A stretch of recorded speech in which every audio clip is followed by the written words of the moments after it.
श्री गणेशाय नमः। नमस्कार मित्रों, स्वागत है आपका दीप दृष्टि चैनल में।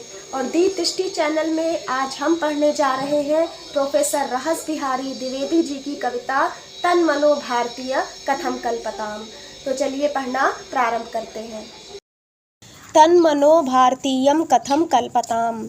जैसा कि हमने पूर्व की कविता में भी देखा था न भारतम विकीर्यताम में, कि जैसे प्रोफेसर श्रीनिवास रथ जी की कविता में तदेव गगनम सैव धरा, इस कविता में हमें जो है आधुनिक विसंगतियों के प्रति कवि के मन का आक्रोश कविता के रूप में पल्लवित होता हुआ दिखाई दिया था। वही आक्रोश, वही कष्ट जो जनमानस की मन स्थिति को देख करके, समाज की स्थिति को देख करके कवि के मन में जो आक्रोश, जो दुख, जो करुणा, जो संवेदनाएं उठती हैं, उन्हीं संवेदनाओं को, उन्हीं भावों को शब्दों का रूप दिया गया है। तो प्रोफेसर रहस बिहारी द्विवेदी जी की इस कविता का मूल भाव यही है कि तन मनो भारतीयम कथम कल्पताम, अर्थात उस मन को भारतीय कैसे कहा जा सकता है। किस मन को? वो मन जो भारत में जन्मा तो है, भारत में पला बढ़ा है, भारत में विकसित हुआ है उसने, लेकिन वो भारत के मूल स्वरूप से, भारतीयता से परिचित नहीं है। भारत की संस्कृति, भारत का धर्म, भारत में मान्य कर्म सिद्धांत, भारतीय संस्कृति, इन सब को जो नहीं जानता, श्रीमद् भगवद गीता हमारे आदरणीय जो ग्रंथ हैं, उन ग्रंथों को नहीं जानता, हमारी संस्कृति को जो नहीं जानता, उसको हम भारतीय कैसे कह सकते हैं? अर्थात वो भारतीय कहलाने के योग्य नहीं है।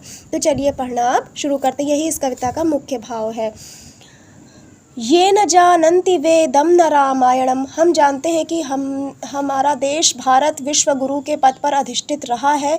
विश्व गुरु क्यों है? क्योंकि इस भारत ने ही पहले सभ्यता का पाठ लोगों को पढ़ाया, वेदों के द्वारा लोगों को शिक्षा दी। माने वेद का जो ज्ञान है वो यहीं प्रकाशित हुआ। वेद सबसे पहले यहीं के क्षितिज पर अवतीर्ण हुए। तो जो वेद को नहीं जानते, जो चतुर्वेदों को नहीं जानते, ऋग्वेद, यजुर्वेद, सामवेद, ये हमारे 4 वेद हैं, जो इनको नहीं जानता, और न रामायणम, और जो रामायण को नहीं जानता, अर्थात महर्षि वाल्मीकि के द्वारा रचे गए आदि काव्य, आदि कवि के द्वारा रचे गए आदि काव्य श्रीमद् रामायण को जो नहीं जानता, नैव गीताम महाभारती याम कथा, जो वेदव्यास जी के द्वारा रचे गए महाभारत ग्रंथ को नहीं जानता, महाभारत ग्रंथ के भीष्म पर्व में आने वाली श्रीमद् भगवद गीता को नहीं जानता, जो साक्षात भगवान श्री कृष्ण के मुखारविंद से निसृत हुई है, उस गीता को जो नहीं जानता, कालिदासम न गोस्वामिनो मानसम, जो कालिदास को नहीं जानता, जो गोस्वामी तुलसीदास जी के श्री रामचरित मानस को नहीं जानता, अर्थात जो भारतीय संस्कृति के आधारभूत जो ग्रंथ हैं, जिनमें भारतीय संस्कृति की आत्मा झलकती है, जो इन ग्रंथों को नहीं जानता, तन मनो भारतीयम कथम कल्पताम, ऐसे मन वाला मनुष्य भारतीय कैसे कहला सकता है? अर्थात वो भारतीय कहलाने के योग्य नहीं है। आगे कह रहे हैं, योगतः कीदृशी चित्त एकाग्रता, ध्यानतः कीदृशम मानसम निर्मलम, मंत्रशक्तिश्च का नैव जानन्ति ये, तन मनो भारतीयम कथम कल्पताम। कह रहे हैं कि महर्षि पतंजलि ने जिस योग विद्या का उपदेश जनमानस को दिया, उस योग से, योग साधना से चित्त किस प्रकार से एकाग्र होता है। माने जो योग का मूल स्वरूप है, या ये कह लें कि जो चित्त की एकाग्रता जो योग से प्राप्त होती है, और ध्यानतः कीदृशम मानसम निर्मलम, और ध्यान से, यानी कि योग के जो अष्टांग साधन है, अष्टांग योग जिसको कहा गया, उसके अंतर्गत जो ध्यान है, उस ध्यान से हमारा मन किस प्रकार से कलुषित भावनाओं से, कलुषित विचारों से, मल से निर्मल मतलब रहित हो जाता है, नितांत निर्मल बन जाता है, स्वच्छ हो जाता है, शुद्ध हो जाता है।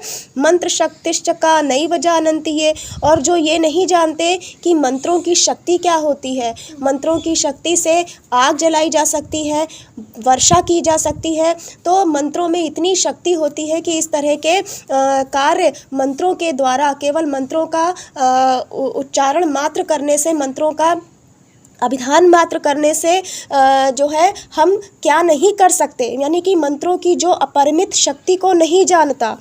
तन मनो भारतीयम कथम कल्पताम, उस मन वाला मनुष्य या वे मन भारतीय कैसे कहला सकते हैं, उनको भारतीय कैसे कहा जा सकता है। आगे कह रहे हैं धर्मशास्त्रम न यैर भारतीयम श्रुतम, जिन्होंने भारतीय धर्मशास्त्र को नहीं सुना। धर्मशास्त्र अर्थात हमें जो कर्तव्य की माने क्या करना चाहिए और क्या नहीं करना चाहिए, इस प्रकार के कर्तव्य की जो शिक्षा देता है, उपदेश देता है, उसे हम धर्मशास्त्र कहते हैं सामान्य भाषा में। तो जो धर्मशास्त्र हैं माने कि मनुस्मृति हो गई, याज्ञवल्क्य की स्मृति हो गई, जो हमारे स्मृति ग्रंथ हैं, जो हमारे धर्मशास्त्र हैं, उनको जो नहीं जानता या जो उसमें जो उपदेश दिया गया है उसका श्रवण जिसने नहीं किया, नैव तत् संविधानम तो अधीतम क्वचित, और जो उसमें संविधान बताया गया है माने जो अर्थशास्त्र जैसे महान ग्रंथों में जो संविधान बताया गया है, जो कानून व्यवस्था बताई गई है, जो न्याय प्रणाली का उल्लेख किया गया है, उसको जिसने नहीं पढ़ा। स्वार्थ सिद्ध ये परम राजनीति हिता, और जो केवल स्वार्थ सिद्धि के लिए माने अपने प्रयोजन की सिद्धि मात्र के लिए, या ये कह लें अपने स्वार्थ मात्र की सिद्धि के लिए जो राजनीति कर रहे हैं, माने राजनीति जैसे विशुद्ध विषय को भी जिन्होंने अपनी स्वार्थ के प्रयोजन से, अपने स्वार्थ सिद्धि के लिए जिन्होंने दूषित कर दिया है, जो ऐसी दूषित राजनीति पर आश्रित है, किस लिए? केवल अपनी स्वार्थ सिद्धि के लिए, अपने लाभ के लिए। तन मनो भारतीयम कथम कल्पताम, ऐसे मन वाले मनुष्य भारतीय कैसे कहे जा सकते, यानी उनको भारतीय कैसे कहा जा सकता है। राष्ट्रमातुः शिरो देवतात्मा गिरिः संति तस्याधमन्यो हि गंगादयः, इसमें कह रहे हैं कि जो राष्ट्रमाता, जो भारत माता है, उनके सिर पर क्या है, माने कि देवतात्मा गिरिः, जो देवात्मा जो हिमालय है, जो हिमालय पर्वत है, पर्वतराज हिमालय जो है, वो राष्ट्रमाता के सिर पर शिरस्थान पर है, माने जो पर्वत राज हिमालय की स्थिति है वो राष्ट्रमाता के शिर को सूचित करती है।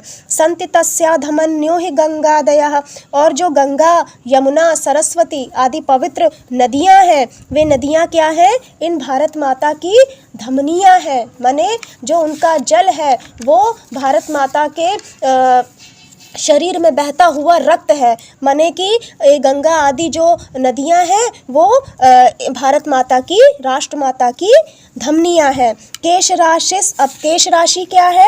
उद्भिद्य जातांग्री पाह, जो पृथ्वी से जन्म लेने वाली जो वनस्पतियां हैं, जो नाना प्रकार की औषधियां हैं, वे औषधियां, वे वनस्पतियां क्या हैं? वे वनस्पतियां हैं भारत माता की केश राशि। स्पंदितम तीर्थ हृद भारता अंग का, और जो भारत माता का स्पंदित होता हुआ हृदय क्या है? हृदय है तीर्थ। भारतवर्ष में जितने तीर्थ हैं, प्रयाग राज, हरिद्वार इत्यादि जितने भी नाना प्रकार के यहाँ पर अनेक तीर्थ हैं, वे तीर्थ भारत माता का धड़कता हुआ हृदय है। तो अंग का, इस प्रकार से ये जो विषय है, ये सारे विषय, ये सारी चीज़ें भारत माता के अंगों के रूप में जानी जाती हैं। अब यहाँ पे ऊपर वाले चौथे पद्य में इन्होंने भारत माता के अंगों का उल्लेख किया है। जो भारत के नाना प्रकार के जो प्रदेश हैं उनको अंगों का अभिधान दिया है। तो क्यों दिया है उसको आगे ये बड़े मार्मिक शब्दों में व्यक्त कर रहे हैं। मातुरंगम क्वचित कर्त्यते छिद्यते, माता के अंगों को, राष्ट्र माता भारत माता के अंगों को क्वचित कर्त्यते छिद्यते, कहीं किसी के द्वारा काटा जाता है, छिद्यते छिद्र युक्त किया जाता है, किंतु बालास्तदर्धम न चित्ताकुलाः, लेकिन उसके जो बच्चे हैं वो ज़रा से भी तनिक भी चिंताकुल नहीं होते, माने उनके हृदय पर प्रभाव नहीं पड़ता। उन्हें माता के हृदय को, माता को अंगों को कर्तन किया जाता है, छेदन किया जाता है, लेकिन बच्चों के चित्त आकुल नहीं होते, व्याकुल नहीं होते। अंग कंपे तदंकात पतिष्यन्ति ये, यदि माता के अंग कांपेंगे तो अंगों के कांपने पर उसके अंक में विद्यमान, माने उसकी गोद में जो हम सब विराजमान हैं, हम सब भली भांति अपना जीवन व्यतीत कर रहे हैं, हम लोगों का, या जो ऐसा कर रहे हैं, जो इसके पीछे कारण है, वे ही पतिष्यन्ति है, जो गिर जाएंगे। तन मनो भारती यम कथम कल्पताम, उन मनों को, उन मन वाले मनुष्यों को भारतीय कैसे कहा जा सकता है, अर्थात वे भारतीय कहलाने के योग्य नहीं है। अब आगे कह रहे हैं, अस्मि पुत्रो मदीयास्ति माता धरा अथर्वणी यम श्रुतिर नैव कर्णौ गता। अब इसमें कह रहे हैं कि जो अथर्ववेद की उक्ति है, माता भूमि पुत्रो हम पृथिव्याः परजन्यः पिता सा उ नः पिपर्तु, ऐसे करके अथर्ववेद में एक मंत्र आया है। तो उस मंत्र को सामने रख करके कह रहे हैं, जिन्होंने इस मंत्र को, इस अथर्ववेदीय श्रुति को, इस अथर्ववेदीय उक्ति को नहीं सुना, नहीं जाना, नहीं समझा कि मैं कि भूमि मेरी माता है और मैं भूमि का पुत्र हूँ, यानी धरती मेरी माता है और मैं धरती का पुत्र हूँ, जिन्होंने इस अथर्ववेदीय श्रुति को, इस अथर्ववेदीय उक्ति को नहीं सुना, कान में अपने धारण नहीं किया, हृदय में धारण नहीं किया। आगे कह रहे हैं, बंधवः सन्ति सर्वे न जानन्ति ये तन्मनो भारती यम कथम कल्पताम, कि जो अयम निजः परो वेति गणना लघुचेतसाम उदार चरिता नाम तो वसुधैव कुटुंबकम। तो ये जो वसुधैव कुटुंबकम की, माने पूरी पृथ्वी को ही अपना परिवार, अपना कुटुंब मानने की जो वेदीय, जो वेदोक्त मतलब श्रुति है, जो ये वेदोक्त वचन है, भारतीय संस्कृति का जो मूल है, जो इसे नहीं जानते। तन मनो भारतीयम कथम कल्पताम, उन मन को भारतीय कैसे कहा जा सकता है। अब आगे कह रहे हैं, कोस्ति संकल्प आपतः शिवम कीदृशम, को यजुर्वेद आर्ष वचः कीदृशम, किम मनस्तत्र चोक्तम न जानन्ति ये तन मनो भारतीयम कथम कल्पताम।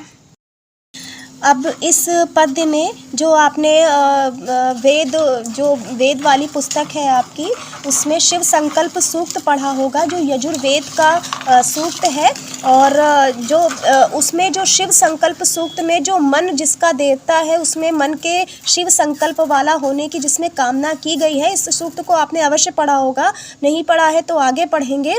तो इसमें जो ये मन के शिव संकल्प वाला होने की बात की गई है, इसी शिव संकल्प सूक्त का उदाहरण रखते हुए या उसको सामने रख करके कवि कह रहा है कि आपतः शिवम कीदृशम, कि जो शिव संकल्प वाला जो वचन है, किसके शिव संकल्प होने की बात की जा रही है, कैसा है वो, माने कि शिव का अर्थ क्या है, संकल्प का अर्थ क्या है, जो ये नहीं जानते। माने शिव जिसे कहते हैं कल्याणकारी, कल्याण करने वाला, संकल्पः जो विचार है, को यजुर्वेदम आर्षम वचः कीदृशम, जो ये वचन है, आर्ष वचन है, श्रुति वचन है यजुर्वेद का, वो कैसा है, माने कि शिव संकल्प का क्या अर्थ है, उसका क्या मंतव्य है, माने उसको हम कैसे समझें। किम मनस्तत्र चोक्तम न जानन्ति ये, और वहाँ पर कैसे मन को कहा गया है, माने मन का क्या स्वरूप बताया गया है, मतलब ओरिजिनली मन का क्या स्वरूप होता है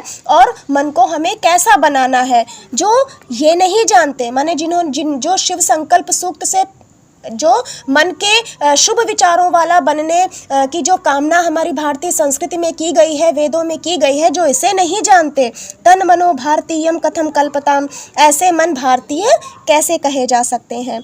आगे कह रहे हैं, तैत्तिरीयोपदिष्टा सदाचारता मातृभूमिस्पृहा वैदिकी नाश्रुता सामनस्य च सूक्तम श्रुतम नैयैर्स्तन्मनो भारतीयम कथम कल्पताम। कह रहे हैं कि तैत्तिरीयोपदिष्टा सदाचारता, मतलब तैत्तिरीय उपनिषद आदि उपनिषद ग्रंथों में जो सदाचार की शिक्षा दी गई है, अपनी मातृभूमि ही एकमात्र स्पृहणीय है, आदरणीय है, माँ जननी जन्मभूमिश्च स्वर्गादपि गरीयसी, इस प्रकार की वैदिक श्रुति का श्रवण जिन्होंने नहीं किया, वेद के वचनों को का पारायण जिन्होंने नहीं किया, सामनस्य च सूक्तम श्रुतम नैर्व्यय कि सामंजस्य को बतलाने वाले, मतलब सबको साथ लेकर के चलने वाले, संवो मनांसि जानताम जैसे सूक्त और संगच्छध्वम संबद्धध्वम इस प्रकार के मंत्रों वाले जो सूक्त हैं उनका श्रवण जिन्होंने नहीं किया, तन मनो भारतीयम कथम कल्पताम, उन मन वाले लोगों को भारतीय कैसे कहा जा सकता है, अर्थात वे भारतीय कहलाने के योग्य नहीं है। प्रिय विद्यार्थियों, आज हमने तन मनो भारतीय कथम कल्पताम इस कविता के पद्य संख्या 1 से लेकर के पद्य संख्या 8 तक के अर्थों को पढ़ लिया है। आशा करती हूँ कि आपको अर्थ समझ में आ गया होगा। हमेशा की तरह मैं फिर से यही कहना चाहूँगी, यदि कोई परेशानी हो रही है अर्थ को समझने में तो प्लीज़ मुझे कमेंट करके बताइए और मेरे चैनल को सब्सक्राइब कर दीजिए। लाइक, शेयर और कमेंट करना बिल्कुल ना भूलिए। मिलते हैं हम लोग कविता के अगले भाग को हम नेक्स्ट वीडियो में कंटिन्यू करेंगे। तो मिलते हैं अगले वीडियो में, तब तक के लिए नमस्कार। जयतु संस्कृतम, जयतु भारतम।